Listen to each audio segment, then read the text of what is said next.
Hello, this is James. Sadly, no longer can Hazy's Flame Sphinx ride roughshod over the meta. We need to account for back row. We can't just run over everybody with level 6 beatdown. We have to worry about daddy and widespread ruin and all kinds of other terrible things that are going to prevent this glorious charge of flame. So to account for back row, we could use Sergeant Electro, we could use Chao Len, which are both great fire monsters for pinning down back row. But Chao Len is hard to get. It's a login bonus from a while ago. Sergeant Electro is the only good card from a really old box. And I want to have some style. Let us build Ninjas Never Miss. So the thing that people often forget about Hazy is that Hazy has access to all fire monsters.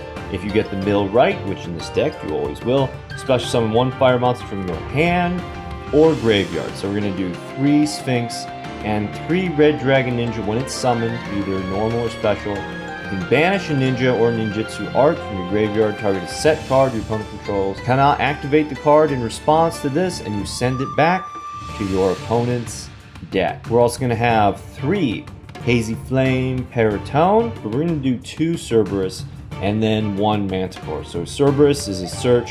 Usually you're searching for Peryton. And Mantikor for just when you need over 3,000 attack with a full board and beatdown. Mantikor gets up to 3,100. And also he protects himself from destruction by card effects by discarding or tributing a fire monster. So that lets you deal with Sea Stealth. And because there are just so many all trap decks right now, we're going to do the 1 Jinzo, because if you can get him out, you don't have to worry anymore. Jinzo takes care of you. So that's all of our big monsters. That's going to leave 7 spots for special summon monsters, which I think is just the perfect ratio.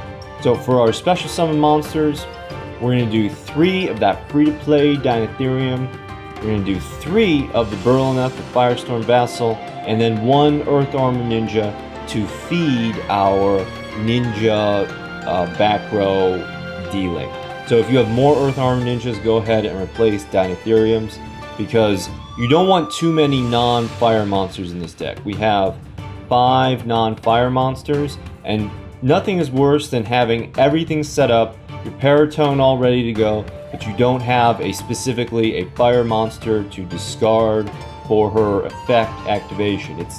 It's terrible. And this deck did extremely well. Look at this record. Okay, so we have a win, and then we have a brick, and then it's just win, all the way into Legend rank. Okay, we're going second against Zane Truesdale. The ideal turn for this deck is going second. So we have a Red Ninja, Cerberus, Elephant Ninja, Sphinx, and Berlineth. Now, we have both Berlineth and Dynatherium.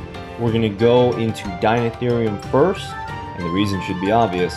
Dynatherium allows the opponent to summon a monster from the graveyard. That's not going to happen because there's no monsters in the graveyard. And also, in case we draw Peryton, in case we have to fall back on the tone, we're keeping fire monsters in our hand to be discarded for her effect. So we go Dynatherium first and Berlineth as a backup when we have the option, if we're not planning something else. So we have our Sphinx out on the field, mills the Jinzo, special summons the Cerberus from the hand, and we hit the Vampire Familiar. Now, I kind of agonized over this a little bit. Should I go into the backup first and then see what that face down was, see if Berlineth could get over it? Obviously it could. Familiar has 0 defense, and that would have been the match right there. But if it wasn't, if it was a monster that was bigger than Berlineth, which could have been very easy, or the opponent had Spear Karibo, I would have had no backup special summon. But, you know, we're going to win this match, so it's not a misplay. Alright, so Vampire Familiar, trade for Vampire Familiar, and we see the Vampchan. I love Vampchan.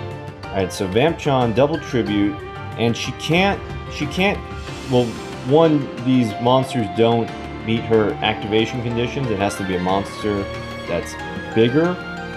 Attack is higher than Vampchon, which is 2,000. And also the Hazys can't be targeted. But she's just going to go ahead and attack into Spyhnx. And now we're going to pop the backup. We're going to go Berlineth. We're going to discard the Red Dragon Ninja for another Red Dragon Ninja. And we might have waited around for a turn, but Red Dragon Ninja is pretty beefy. Ooh, and that Berlineth is going to hit that Sphere Kuriboh, which is just perfect.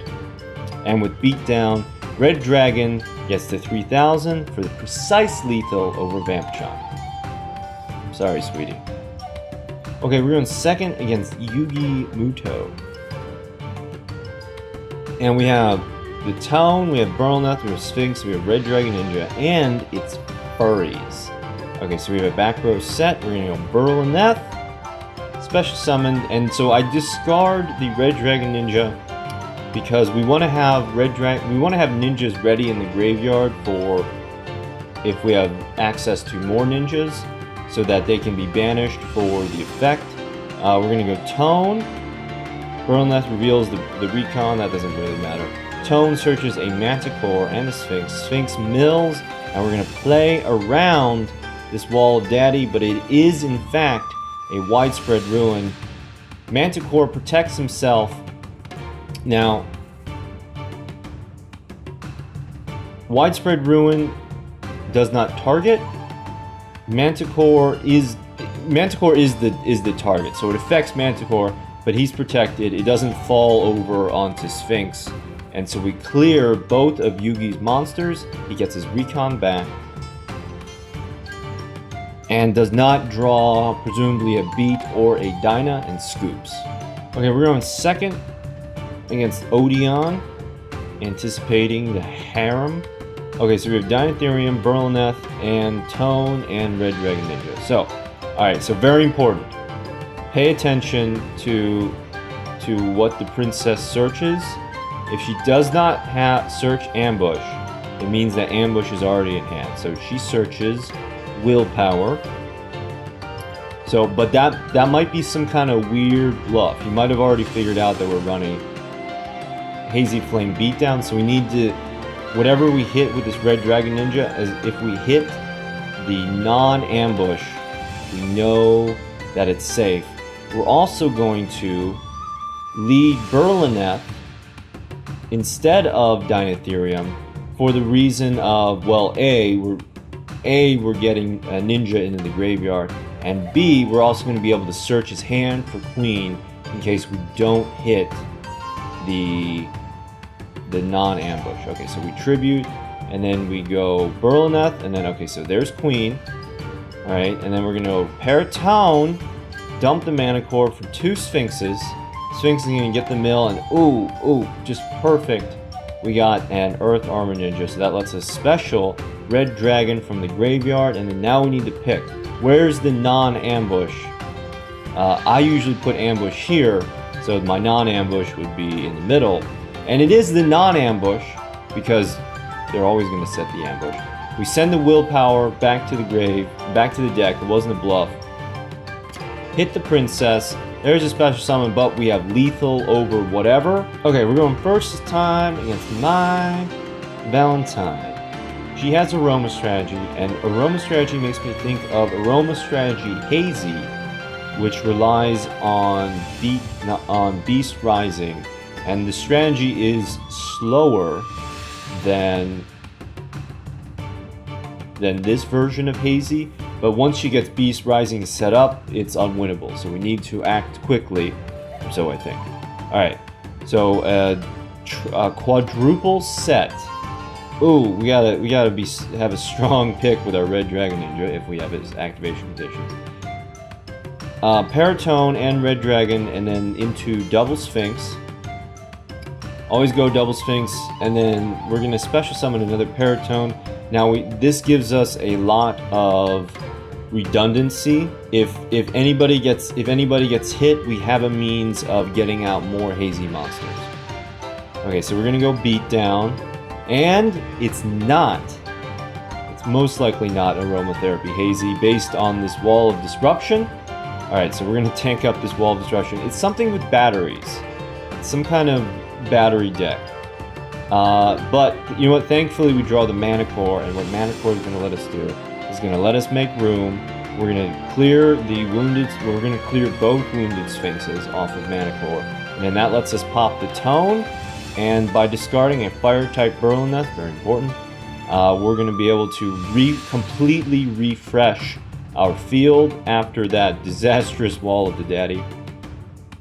Sphinx, we're just getting more mills. We're trying to get closer to those ninjas.